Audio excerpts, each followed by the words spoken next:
निर्वाचन के प्रभारी उर्वशी सिंह यहाँ पर मौजूद है, उन्होंने अपने भाषण को बीच में रोककर मुझे सम्मान दिया, इसके लिए मैं आपकी बहुत बहुत आभारी हूँ।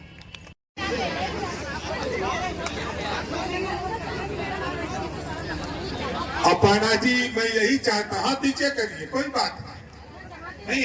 अपर्णा जी सुनो, हम देखो, मैं आप लोगों को समझा रहा हूँ। देखो, मैं तो खुदा बोलता हूँ, ऐसा नहीं।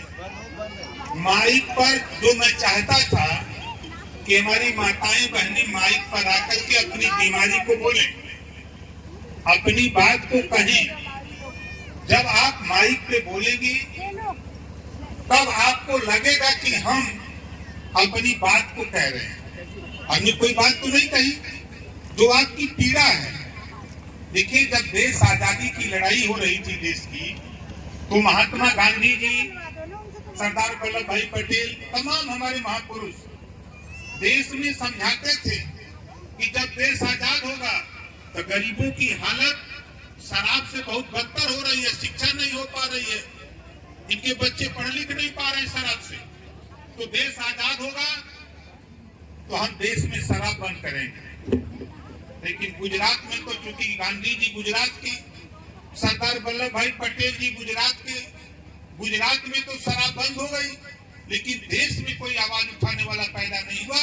इसी नाते मैंने संभल में अपर्णा जी को खड़ा किया कि आप खड़ा होइए, हम लोग आवाज को बुलंद करें, ये आवाज लखनऊ दिल्ली तक पहुंचाई जाए कि जो जिस तरह गुजरात में, पांडिचेरी में, बिहार में शराब बंद हो सकती है, तो उत्तर प्रदेश में भी शराब बंद होना चाहिए।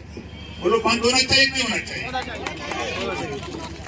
होना चाहते हैं आप लोगों से यही बात माइक पर खड़ा होकर के हम आपसे कहलवाना चाहते हैं। दूसरी चीज हमने क्यों चुना, आप समझो। देखो, हम लंबे समय से 21 साल से आधी आबादी को हम लोकसभा, विधानसभा में और नौकरियों में हम आरक्षण चाहते हैं। तो माननीय देश के प्रधानमंत्री माननीय नरेंद्र मोदी जी ने जो काम, ध्यान से सुनो, जो काम Congress party, Samajwadi party, Bahujan Samaj party नहीं कर पाई, उस काम को माननीय नरेंद्र मोदी जी ने 33% आरक्षण महिलाओं को देकर लोकसभा से पास करा दिया और राज्यसभा से पास करा दिया कि 100 एमएलए पैदा होगा, 100 एमएलए चुना जाएगा। उसमें 33, 3 और 33, 100 में 33 बहन बेटियां होंगी। 100 एमएलए, उत्तर प्रदेश में 403 एमएलए हैं, हर 100 पर 33 एमएलए हमारी माताएं बहनें होंगी।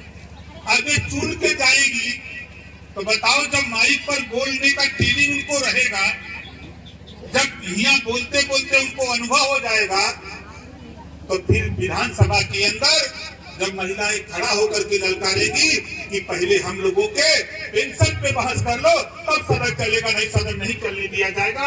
ये आवाज हमारी माताएं बहनें जब सदन में बोलेगी तो पूरे प्रदेश में कानून बन करके पास हो जाएगा और आपकी समस्या का समाधान उसी दिन तय होने लगेगा। इस नाते हम आपको आगाह करने के लिए आए।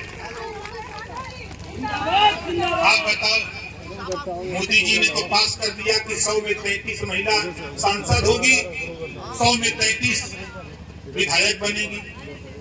अब आप लोग माइक पर बोलोगे नहीं, भाषण दोगे नहीं, चुनाव लड़ना होगा। चुनाव तो लड़ना है, निश्चित लड़ना है। सीट आरक्षित हो जाएगी तो महिलाओं को लड़ना है। तो जब लड़ना है आपको है तो आपको सीखना पड़ेगा कि नहीं सीखना पड़ेगा? बोलिए,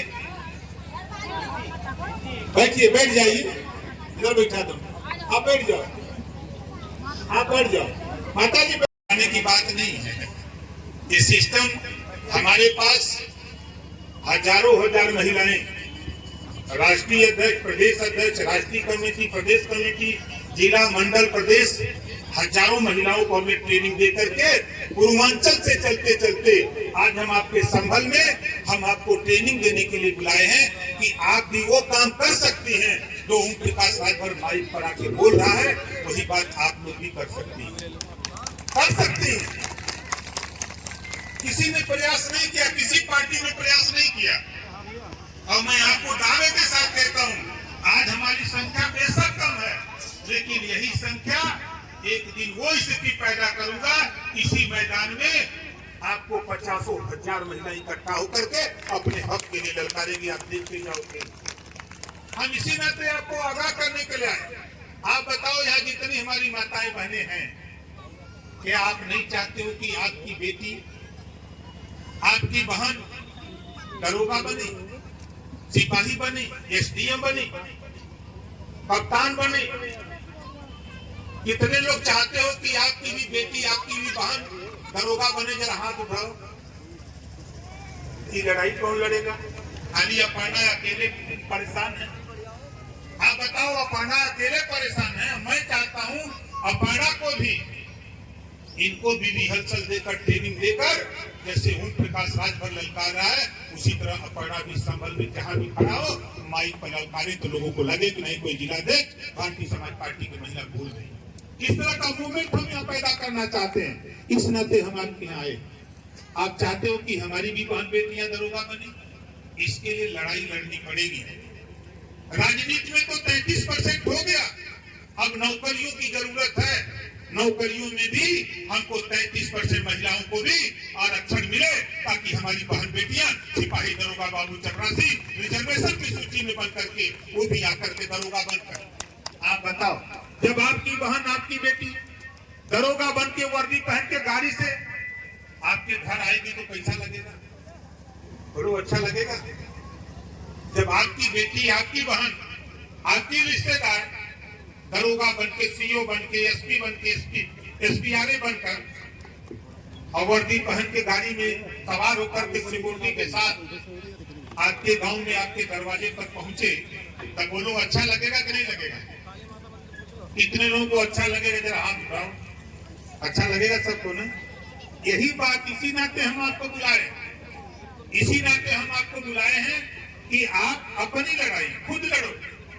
कोई नेता किसी दल का आपके बीच में अगर आपके गांव जाता है तो उससे सवाल करो कि 33% आरक्षण महिलाओं के लिए नौकरियों में जब तक नहीं दोगे, हम तब तक मुझे वोट देने वाले नहीं हैं। इस नाते आप हमारे यहाँ वोट मांगने मत आना। जब आप गांव में बोलोगे, वो आवाज जाएगी, जानते हो कहां? लखनऊ। वो आवाज जाएगी दिल्ली। तब जो दिल्ली, लखनऊ में बैठे हुए हमारे जैसे लोग हैं, तब वहां चर्चा शुरू होगी। आप बताओ, हम एक कानून बनाना चाहते हैं, हम एक कानून पूरे देश में पास कराना चाहते हैं।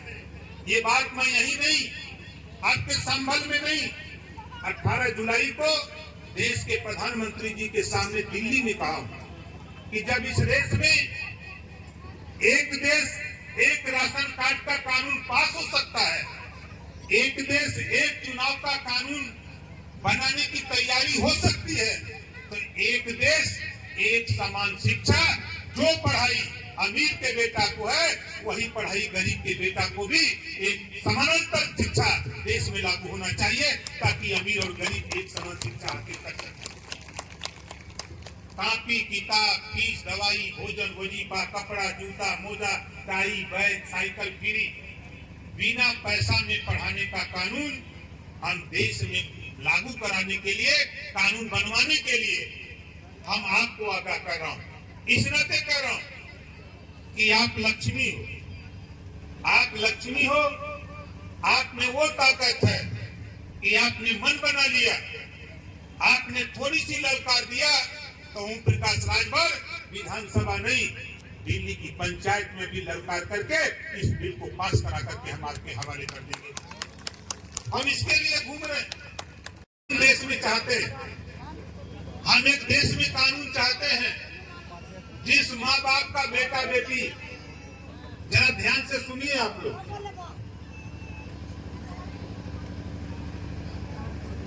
ताली बजाओ भैया, माला पैदा है, जरा तो ताली नहीं बजा पा रहे। देखो, अपर्णा ने थोड़ी सी मेहनत किया, आज इनको माला पहनाया जा रहा है ना? थोड़ी मेहनत आप लोग भी करो, माइक पर आकर के बोलना सीखो, जब भैया बोलना सीख, कोई दिक्कत नहीं है, हम शुरू कर दिए हैं, हम रिहर्सल करा रहे हैं, हम बुला करके रिहर्सल हम लोग समय समय पर कराएंगे। हम चाहते हैं इस देश में जो माँ बाप, जो माता पिता अपने बेटा बेटी को स्कूल न भेजे, ऐसे माँ बाप को जेल भेजने का भी कानून बनना चाहिए। बोलो, बनना चाहिए कि नहीं बनना चाहिए? कितने लोग चाहते हो कि बनना चाहिए? बनना चाहिए। इसी नाते बाबा साहब डॉक्टर अंबेडकर ने हमको आपको वोट का पावर दिया, वोट का पावर दिया। इसी वोट से, इसी वोट के दम पर हम एक कानून पास करा सकते हैं। हम लखनऊ और दिल्ली में बहस करा सकते हैं। 5 साल के अंदर 33% हमारी बहन बेटियां विधानसभा लोकसभा में दिखने लगेगी, वही बहस करके ये कानून पास करा लेंगी, कोई माइकला रोक नहीं सकता। इस वजह से हम आपके बीच में घूम रहे हैं, इसी नाते हम लोग यहाँ तक आए। हम लोग तो साफ साफ चाहते हैं, आप बताओ, आपने भी वोट दिया होगा, एमएलए एमपी बनाया होगा, और हम तो चाहते हैं, हम आपसे कहता हूं, कोई भी गरीब, ईश्वर न करे कोई बीमार हो, कोई गरीब अगर बीमार होता, ऑपरेशन कराना है, आप सरकारी हॉस्पिटल से एस्टीमेट बनवा लो, आय प्रमाण पत्र बनवा लो, आधार कार्ड की कॉपी फोटो कराकर 3 पेपर हमको दे दो। 10 दिन के अंदर जितना रुपए का एस्टीमेट आपका डॉक्टर बना के देगा, 5 लाख 10 लाख का, 10 दिन के अंदर वो रुपया तेरे हॉस्पिटल पहुंचा दूंगा। वो गरीब का इलाज फ्री में कराने की व्यवस्था हमारे पास ही नहीं, 403 विधायकों के पास है। ये व्यवस्था उत्तर प्रदेश में है, और आज के तारीख में आप यहाँ आए हो, एक कानून पास हुआ है उत्तर प्रदेश में, अभी सदन चला है, एक कानून पास हुआ है, एक विधायक 25 लाख रुपया 1 साल में, एक विधायक 25 लाख रुपया 1 साल में अपने क्षेत्र में किसी भी व्यक्ति को बीमार होने पर ऑपरेशन कराना हो तो जितना रुपया उसको 50,000, 1 लाख, 2 लाख, 5 लाख देने के लिए कानून पास हुआ है। बताओ, किसी को पता है? बोलो, किसी को पता है? जब पता नहीं है तो कैसे लोगे? हम आपसे कह रहे हैं कि आपके इलाके में कोई किसी जाति धर्म का हो, अगर बीमार होता है, ऑपरेशन कराना हो, इलाज कराना हो, हॉस्पिटल में भर्ती है, वो खाली चला जाए विधायक जी की, वो चिट्ठी लिख देंगे और हॉस्पिटल में उसका इलाज बिना पैसे में हो जाएगा। वो पैसा विधायक निधि से उसके खाते में चला जाएगा। ये कानून पास हुआ है, लेकिन जब आपको पता ही नहीं है, यहाँ हमारे पुरुष लोग भी हैं, आप लोगों को भी पता नहीं है, ये नेता क्यों बताएगा? नेता अगर बता देगा तो आप उसके सर पे सवार हो जाओगे।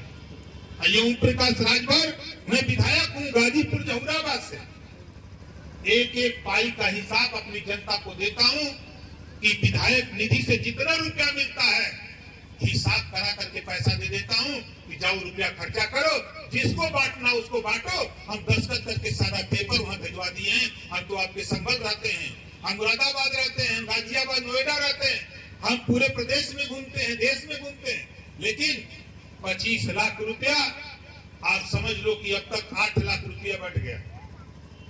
आप लोगों को किसी को रुपया दिया विधायक जी ने? नहीं दिया। सांसद जी ने दिया? नहीं दिया। क्यों नहीं देते जानते हो? ये देश के नेता पार्टियों के नाम पर जीतते हैं। कहीं कहा है, कहीं समाजवादी पार्टी का कैंडिडेट है तो सपा के नाम पर वोट मिलता, कोई बसपा का कैंडिडेट है तो बसपा के नाम पर, कोई कांग्रेस का कैंडिडेट तो कांग्रेस के नाम पर। यही हमारी आपकी दुर्गति का कारण है। वोट देने से पहले जो वोट मांगने आवे उससे सवाल करो कि जब दुनिया के तमाम देशों में बिना पैसे में इलाज का कानून है, ये भी कानून देश में पास होना चाहिए। बोलो, ये कानून बनना चाहिए कि नहीं बनना चाहिए? बनना चाहिए।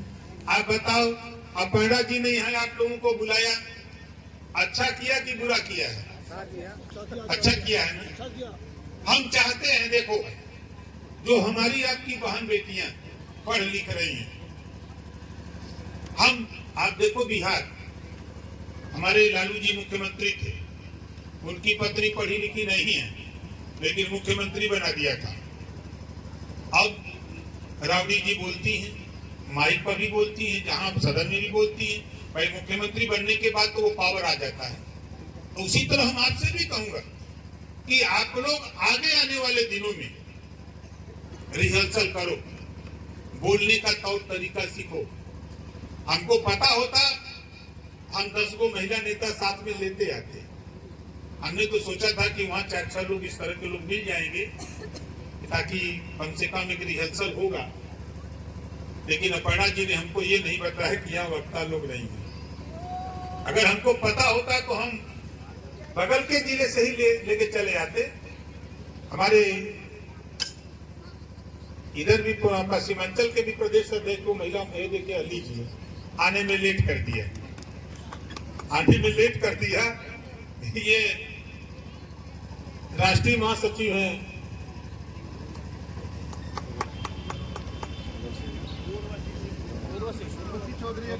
उर्वशी चौधरी एडवोकेट है, पार्टी की महिला विंग की राष्ट्रीय महासचिव हैं, अपर सीमांचल की महिला मंच की प्रभारी।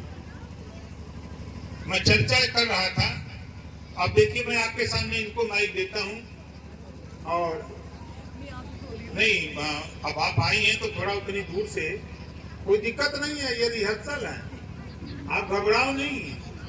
ये इन लोगों को सिखाना, इसमें से खोजोगे ना हमको अंदाजा है कि 10-20 महिलाएं ऐसी मिलेगी जो गांव में खूब झगड़ा करती है ना?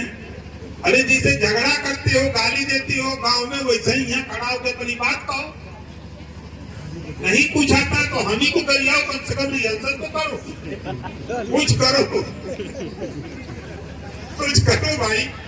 तो देखो उर्वशी चौधरी जी राष्ट्रीय महासचिव हैं, हम तो आपको समझा रहे हैं, आप देखिए ये समझा रही हैं, आपको लगे कि नहीं हाँ हमारे बीच में हमारी बहन भी बोलती है। आइए उर्वशी जी। धन्यवाद मंत्री जी। सबसे पहले कार्यक्रम में आयोजक अर्पणा जी को मैं बहुत बहुत धन्यवाद देती हूँ, बहुत अच्छा आयोजन किया है। सामने बहुत सारी बहनें हैं। आज के मुख्य अतिथि सुहेलदेव भारतीय समाज पार्टी के राष्ट्रीय अध्यक्ष पूर्व कैबिनेट मंत्री माननीय ओम प्रकाश राजभर जी का मैं बहुत बहुत स्वागत करती हूँ पश्चिम में, और पार्टी के सभी बड़े नेता बल्ली चौधरी जी, भार्गव जी और भी बहुत सारे नेता हैं यहाँ पर आज, पवन कश्यप जी, सभी का मैं बहुत बहुत स्वागत करती हूँ। और सामने आज इस पंडाल में बैठी माताएं, बहनें और मेरे भाई और मीडिया बंधुओं, सभी का नमस्कार, सभी का स्वागत करती हूँ। जैसा भी मंत्री जी ने कहा, मुझे कुछ ज्यादा कहने की जरूरत नहीं है। आप इस बात से अंदाजा लगा सकते हो कि पहले माननीय मंत्री जी ने मुझे अभी देखा नहीं था तो अपनी बात को वो कह रहे थे, लेकिन जब उन्होंने देखा कि पार्टी, आपने किसी भी अन्य पार्टी में इस तरह का सम्मान महिलाओं के लिए नहीं देखा होगा, और मेरी गारंटी है कि ना ही आपको देखने को मिलेगा। तो बात यहाँ महिला सशक्तिकरण की हो रही है। मैं ये कहूंगी, हम 50% की आबादी हैं, हम 50% की आबादी हैं, हमारा वोट भी होता है, लेकिन कहीं ना कहीं हमारे भाई, हमारे पति या हमारे घर में बड़े जो हमें जहां बता देते हैं, हम वहां वोट डालने चले जाते हैं। इसका मतलब ये है कि हम उनके चलाने से चलते हैं। क्या हमें समझ नहीं है?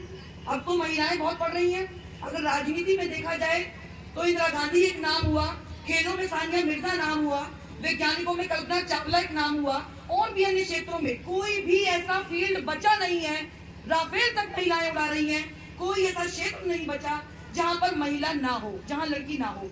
मैं वकालत करती हूँ, 15 साल से फौजदारी की वकील हूँ मेरठ जिले में और आसपास के एनसीआर में, और ठीक ठाक वकालत करती हूँ। आप पता कर लेना मेरठ में किसी से। तो हम तो किसी क्षेत्र में कम नहीं है। जरूरत है केवल हमें अपने आप को समझने की। देखिए, हिंदू धर्म में भी सभी शक्ति की देवी को, विद्या की देवी आपने पूजा है, वो देवता नहीं है, देवी है। सरस्वती माता जो है वो विद्या की देवी है। शक्ति का नाम ले तो आप काली माता को याद करते हैं, धन के लिए आप लक्ष्मी माता को याद करते हैं। तो हम तो कहीं से कहीं तक कमजोर नहीं है। हम अपने आप को कमजोर कह के कमजोर कर रहे हैं। हम कमजोर नहीं है बिल्कुल भी। यहाँ मेरे भाई खड़े हैं, मंच पर माननीय मंत्री जी हैं, मेरी बात को कोई भाई अदरवाइज ना ले जाए। अगर इनके पेट पर 8-9 किलो वजन बांध दिया जाए, मेरी गारंटी है 9 महीने तो क्या 9 घंटे खड़े नहीं हो सकते ये लोग। सही कह रही हूँ?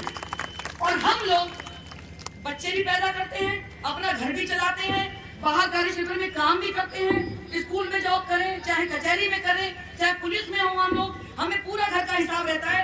घर की रसोई में क्या चीज खत्म हो रही है, बच्चों को किस चीज की जरूरत है और पति को किस चीज की जरूरत है, इनको कुछ नहीं पता होता। हमें भगवान ने अलग ही एक्स्ट्रा ऑर्डिनरी शक्ति, यानी अलग से दिमाग, अलग से सहन शक्ति, अलग से पावर दे के भेजा है। जरूरत है केवल हमें उसे पहचानने की। हम अपने आप को कम ना समझे, हमने बहुत ताकत है। एक ताली अपने लिए बजा दो, आपको एक ताली अपने लिए जोर से बजा दो आप। बहुत बढ़िया, बहुत सुंदर। तो मेरा कहना ये है, आप ध्यान से सुनो, समझो। आज आपको मैं एक बात बताती हूँ। मैं यहाँ पे ये बताना चाहूंगी, क्योंकि मैं अधिवक्ता हूँ, रोज कचहरी में देखती हूँ, फौजदारी के मुकदमे देखती हूँ। जितने भी अपराध होते हैं शराब पीने के बाद होते हैं। 90% मामलों में अभियुक्त ने शराब पी हुई होती है, नशे में होते हैं। इस शराब ने बहुत सारे घर बिगाड़ रखे हैं। इस बात से हाँ करती हो आप लोग, मानती हो इस बात को? शराब ने घर बिगाड़ रखे हैं। यहाँ हाँ नहीं करने की। बहुत सारी बहनें ऐसी होंगी, मंत्री जी को परेशान होंगी इस बात से कि शराब पी के उनके पति या भाई घर में आते होंगे, बेटा आता होगा और वो परेशान होंगी इस मुसीबत से छुटकारा पाने के लिए। है सही? अब ये दारू के ठेके कैसे बंद कराओगी? अकेले नहीं करा पाओगी कुछ भी। मैं आपको यहाँ ये बता दूं, सुहेलदेव भारतीय समाज पार्टी ने, महिला मंच ने पहली मीटिंग बलिया में की थी, जहाँ शराब लेकर बहुत बड़ी मीटिंग की, जहाँ हजारों की संख्या में, मैं तो कहूंगी लाखों की संख्या में महिलाएं पहुंची थी। हम भी वहां पर थे। आप किसी भी YouTube चैनल पर, पार्टी की आईडी पर, पेज पर उठाकर उस मीटिंग को एक बार देख लो। इतना बड़ा पार्क जो था वो सब का सब महिलाओं से भर गया था। उनकी मांग थी, हमारी मांग थी, सुहेलदेव भारतीय समाज पार्टी की मांग थी कि उत्तर प्रदेश में भी अन्य राज्यों की तरह शराबबंदी हो, क्योंकि यदि ये शराब बंद हो जाए तो बहुत घरों का भला हो जाएगा, सुधार हो जाएगा। इसलिए हमें सुहेलदेव भारतीय समाज पार्टी को मजबूत करना है, आगे बढ़ाना है। 33% आरक्षण की मांग हमारी पार्टी, माननीय ओम प्रकाश राजभर जी बहुत समय से उठा रहे थे, बहुत समय से सदन में उठाई, जगह जगह रैली करके, मीटिंग्स करके उठाई। 33% हमारी जो है हमें रिजर्वेशन मिले, हमें आरक्षण मिले महिलाओं को, इसकी मांग पार्टी ने उठाई। उसके बाद जाके हमें 33% आरक्षण मिला, किसी और के मांगने से नहीं मिला। मैं यहाँ आपसे ये कहना चाहूंगी कि आप सोचने समझने की शक्ति की कमी नहीं है आप में। कन्या भ्रूण हत्या को बंद करो, इसको बढ़ावा मत दो। मैं यहाँ ये विषय इसलिए कहना चाहूंगी कि आप अगर लड़की को पैदा होने से रोकोगे तो फिर आपको पता है कि भविष्य में कैसा संकट पैदा हो रहा है। लड़की पैदा होगी तो राजनीति में भी जाएगी, शिक्षा के क्षेत्र में भी जाएगी, खेलों में भी जाएगी, डॉक्टरी में भी जाएगी, सब जगह जाएगी। आप कन्या भ्रूण हत्या को रोको, इसका विरोध करो। यदि घर में ही आप पे दबाव बनता है, मैं यहाँ नंबर बता के जा रही हूँ, मुझे फोन करो, मुकदमा दर्ज करा दूंगी। जो भी आप पे ऐसा प्रेशर बनाए, आपको परेशान करे। और आप अपनी शक्ति को पहचानो। अपर्णा बहन को मैं बहुत बहुत मुबारकबाद देती हूँ दोबारा से। आपने बहुत हिम्मत का काम किया है, आपके लिए बहुत बहुत तालियां। एक महिला ने यहाँ पे इस ग्राउंड में इतनी महिलाओं को इकट्ठा किया है, ये वाकई बधाई की पात्र है। और मैं ये कहूंगी कि भाई देखो, आप अपना सम्मान चाहती हो तो वो सम्मान आपको केवल सुहेलदेव भारतीय समाज पार्टी में मिलेगा। यहीं पर सम्मान है, यहीं पर कायदे की बात है। शोषितों, वंचितों और जरूरतमंदों की, महिलाओं के हक की आवाज हमेशा माननीय ओम प्रकाश राजभर जी ने उठाई है और उठाते रहे हैं। हमें रस्ते बनना है, लोगों को ज्यादा से ज्यादा संख्या में जोड़ना है और हक की आवाज को बुलंद करना है। इसी के साथ एक नारा लगाऊंगी, सामने से बहनों से उम्मीद करती हूँ यदि मेरी बात से सहमत हो तो नारा बोलो, सुहेलदेव भारतीय समाज पार्टी, सुहेलदेव भारतीय समाज पार्टी, माननीय ओम प्रकाश राजभर जी, माननीय ओम प्रकाश राजभर जी, अपर्णा सक्सेना, अपर्णा सक्सेना, और आप सबकी भी जिंदाबाद। जय हिंद, जय भारत।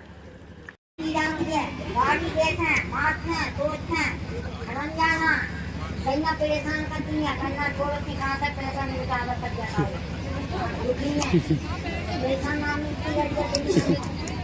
आपने माँ जी बिल्कुल सही बात कह दी। देखो, इन्होंने इतनी हिम्मत करी। आप पहले तो इनके लिए ताली बजा दो सबसे। नाम क्या है जी आपका? नाम बताओ। चंदू देवी। भाई हमारी तो बड़ी है, माता जी हैं। आप ये देखो, आप हिम्मत की बात कर रही हो। आगे चंदू देवी जी को देखो, इधर आ जाओ, इधर आ जाओ। आप अंधी नहीं हो, आपकी सबसे ज्यादा तेज आंखें हैं जो आपको दूर तक दिखाई दिया। भाई इनके लिए ताली बजा दो बहुत जोर से। इन्होंने जो बात इन्होंने महसूस करी, जो बात सच है, इन्होंने कहने की हिम्मत करी। और आज आपको मैं बता दूं, मंच पर आकर कहना अपनी बात को बहुत बड़ी बात है। अब मैं अपर्णा जी ने अपनी यहाँ पर कार्यकारिणी बनाई है जिला में, तो उनका मैं एक एक करके नाम ले रही हूँ। इन सब पदाधिकारियों से अनुरोध करती हूँ कि कृपया मंच पर आ जाएं। श्रीमती मुन्नी देवी, बिना ये फोटो अधूरा है, आप सभी एक बार दोबारा आ जाओ, आपको आशीर्वाद मिलेगा। जो देश के नेता हैं, महिला उनको लेते आए होते, क्योंकि अलग अलग काम चल रहा है। सुल्तानपुर में महिला सम्मेलन की तैयारी हो रही है। वही दूसरा कार्यक्रम आप अगर गूगल पे हमारे साथी अगर देखना चाहेंगे तो आजमगढ़ मंडल में मीटिंग हुई थी, महिला सम्मेलन, करीब 25,000 महिलाएं जुटी थी।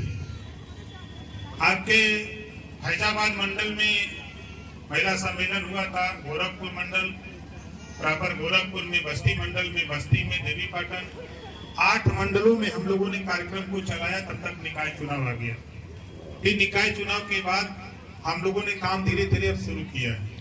तो यहाँ जितने लोग आप लोग आए, हम सिर्फ एक बात आपसे पूछना चाहेंगे कि ये जो अपर्णा जी ने यह कार्यक्रम किया, इस कार्यक्रम से कितने लोग संतुष्ट हो? जरा हाथ उठाओ जो लोग खुश हो। आने वाले दिनों में देखो, इसी मैदान में हम कुछ ही दिन में आपको दिखाएंगे और आप लोगों से कहूंगा कि तैयारी बनाओ। इसी मंच पे आपको ऐसे वक्ता मिलेंगे कि उर्वशी जी यदि संचालन करेंगे तो इनको भी वक्ता लोग परेशान करेंगे कि हमको टाइम नहीं मिला। ठीक है, तो हम बहुत कुछ नहीं, बस सिर्फ हम रिहर्सल कराने के लिए आए थे। और अपर्णा जी ने बताया नहीं, हमको कल भी बता दिया होता तो मैसेज कर दिए होते, नेता लोग आ गए होते। आज हमारा सिर्फ आने का इतना मकसद है कि हम इस संभल जिले में भी हमारे पूर्व जिलाध्यक्ष सावित्री देवी जी, जरा ये मंडल अध्यक्ष कोई है? ये सावित्री देवी जी हैं जो पहले जिलाध्यक्ष रही, और अब इनका कहना है कि हमारा प्रमोशन कर दिया जाए, तो इनको मंडल अध्यक्ष महिला मंच का मनोनीत किया जाता है। ये हमारे उर्वशी जी के नेतृत्व में। आइए अपना पता नोट कर लीजिएगा। घट रिहर्सल करिए बोलने का। अगली बार नंबर माइक पर हम जबरी खड़ा करा देंगे, चाहे रोइए चाहे गाइए। हम तो अब शुरू करेंगे आप लोगों को ला करके रिहर्सल में। तो बहुत कुछ नहीं, हम पुनः आप लोगों का हार्दिक स्वागत अभिनंदन करते हुए वाणी को हम विराम देते हैं। और आपकी कोई भी समस्या हो हमारे नेताओं को बताइए, हम लोगों को बताइए। हर समस्या का समाधान करने के लिए हम लोगों ने भारतीय समाज पार्टी बनाकर हम लोग घूम रहे हैं। यहाँ हमारे मुस्लिम समाज के भी लोग हैं। मैं ऐसे साथियों से कहना चाहूंगा कि देखो, आजादी के बाद नौकरियों में यहाँ 38% थे। कांग्रेस ने वोट लिया, बसपा ने वोट लिया, सपा ने वोट लिया। इतना तेरा विकास किया कि आज 1% भी नौकरी में नहीं। जो नेता चुनाव जीत के जाता है उसकी औकात नहीं कि अपने नेता के सामने अपने समाज की बात कर सके। मैंने तो लखनऊ में भी देखा और दिल्ली में भी देख रहा हूँ। ऐसे नेताओं से मैं कहना चाहता हूँ कि 4 बार सपा की सरकार थी, आप उठा के देखो, तेरे सामने सिर्फ नफरत की दीवार खड़ी की जाती है और तेरा वोट लेके सरकार बनाई जाती है और अपनी जाति का भला किया जाता है। कभी अपना आंख भी खोल करके देखो।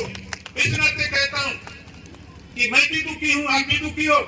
उठा के देखो, जाके नाई, गोड़, पाल, प्रजापति, बिंद, केवट, तमन्ना, राजभर, चौहान, आरा, करबंसी, बंजारा, बहेलिया, खंगाल, जोरहाट, दुनिया, सारी साई, दर्जी, फकीर, घूम करके देखो। थाने पर दरोगा नहीं मिलता, सिपाही नहीं मिलता है, सीओ नहीं मिलता, एसपी नहीं मिलता। क्यों नहीं मिलता? हम इस देश के मतदाता हैं, हमारा भी अधिकार है जो अधिकार हमारा वोट लेके आप अपने बेटा बेटी को बनाते हो, तो हम भी अपना वोट लेकर के अपने बेटा बेटी को शिक्षा देकर हम भी आगे बढ़ाने का काम करेंगे। इसी बात को कहते हुए, आप लोगों को आगाह करते हुए, मुसलमान भाइयों सोच लो, जो खुद अपनी मदद के लिए तैयार होता है और आप बाजा बजाते हो, जब द्वार पूजा लगता है नहीं बाजा बजाते हैं अखिलेश यादव जी का, मायावती जी का, सोनिया जी का, कि बाहरों फूल बरसाओ तेरा महबूब आया है। हम तू लोग से पूछा तो तुहार महबूब कहिया ले, इस पे भी विचार करो कि तेरा महबूब कब ले आएगा। 20% आबादी तेरी, 9% वाले को 4 बार सीएम बना दिया। आपको धमकाया जाता है कि भाजपा की तरफ देखोगे तो आंख फूट जाएगी, लेकिन जरा विचार करो, 89 में माननीय मुलायम सिंह जी मुख्यमंत्री बने थे, भारतीय जनता पार्टी के सहयोग से 89 में सीएम बने थे माननीय मुलायम सिंह यादव, तो उस समय भारतीय जनता पार्टी ने समर्थन किया था, तब बने थे। और आपको डरवाते हैं भाजपा का, और अपने रात को जाकर के गुलदस्ता योगी जी और मोदी जी को भेज करके और ईडी और सीबीआई से बच करके लोग घूम रहे हैं। इसी नाते आपको आगाह करता हूं कि डर छोड़ो, अपने अधिकार की लड़ो, लड़ाई संघर्ष में निकलो। हम आपसे वोट की नहीं है, अपने नेता से अपील करो कि तुम खाली वोट लोगे कि हमारी लड़ाई भी लड़ोगे। इसी बात को कहते हुए हम पुनः अपर्णा जी का और आप सभी लोगों का हार्दिक स्वागत अभिनंदन करते हुए अपनी वाणी को विराम देता हूं।